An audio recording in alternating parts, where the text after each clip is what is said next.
আসসালামু আলাইকুম। আশা করি সবাই ভালো আছো। আলহামদুলিল্লাহ আমিও ভালো আছি। কালকে ভূমিকম্প হওয়ার পর আল্লাহ সবাইকে রক্ষা করছে। এটা লাখ লাখ শুকরিয়া। তো আমি এখন অফিসে ধোঁয়া খাচ্ছি আর কি। সচরাচর এখানে উঠি না, জাস্ট এখন একটু শীত লাগতেছে সেজন্য আসছি। তো আশেপাশে দেখো মনে হচ্ছে পড়ে যাবে। ছোট বাচ্চাদের মধ্যে আসলে আমরা যতই বড় হই আমাদের আশা আকাঙ্ক্ষা কিন্তু ছোট বাচ্চাদের মধ্যেই থাকে। যেমন হচ্ছে আগে ছোট ছিলাম ভাবতাম যে কেন বড় হই না ভাবলাম এইটা করবো সেটা করবো, কিন্তু এখন বড় হওয়ার পরে বুঝতেছি যে আসলে বড় হওয়াটাই দরকার ছিল না, ছোট হওয়া ছিল, তাই না? আমার মতো হয়তো আপনাদের এরকম কোনো জায়গা ঠিক আছে। তো আমার পিছনে কিন্তু আমাদের গার্ডেন, এই যে। তো ওইখানে কিন্তু রোদ, আমি একদম আমার মাথার উপরে কিন্তু রোদটা পড়েছে, এই দেখো। So, ঠিক আমাদের এই অফিসের ওই কোনারে বসে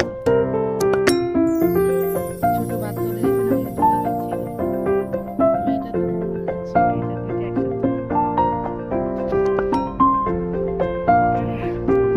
আমার কাছে মনে হয় কি জানেন, রোদের মধ্যে ভালো লাগে এই জন্য যে হালকা গরম হালকা রোদ, এখানে কিন্তু ঠান্ডা পড়ে, সুন্দর সুন্দর ড্রেস পরার জন্য ভালো লাগে। আরেকটা বিষয় হচ্ছে যে এই যে অফিসে কালকে যেহেতু ভূমিকম্প হয়েছে, আপনারা কিন্তু দেখতে পাচ্ছেন আমি দোলনা খাচ্ছি আর আমি পড়ে যাবো, মনে হচ্ছে দোলনা থেকে পড়ে যাবো। এই যে পড়ে গেলে তো এখন মজা নিচ্ছি আর কি, যে ছোট বাচ্চাদের সাথে। এটা আমি না, সবাই খায়, দোলনাটা সবারই প্রিয়। আর কালকে আল্লাহ যে দোলনা খাওয়াইছে আর এরপরে এই দোলনা খাওয়াটা আমার, তাই যদি আমার চ্যানেলটা যদি আপনাদের কাছে ভালো লাগে অবশ্যই লাইক কমেন্ট শেয়ার করে দেবেন আর সাবস্ক্রাইব করে দেবেন। আর আপনাদের কাছে একটা রিকোয়েস্ট, আমার ফেসবুক পেজটা আছে ফ্লাইং মোড। তো আমার দোলনা খাওয়া শেষেই দেখো আমি এটাতে দোলনা খাইছি, ঠিক আছে, এটা এখন লড়তেছে, আর যদি কেউ না থাকে মনে হয় ভূতের দোলনা খাস। তো এখন বাসায় চলে যাব, ঠিক আছে।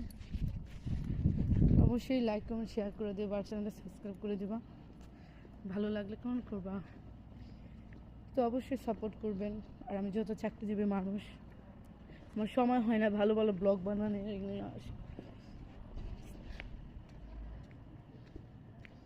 Bye bye everyone.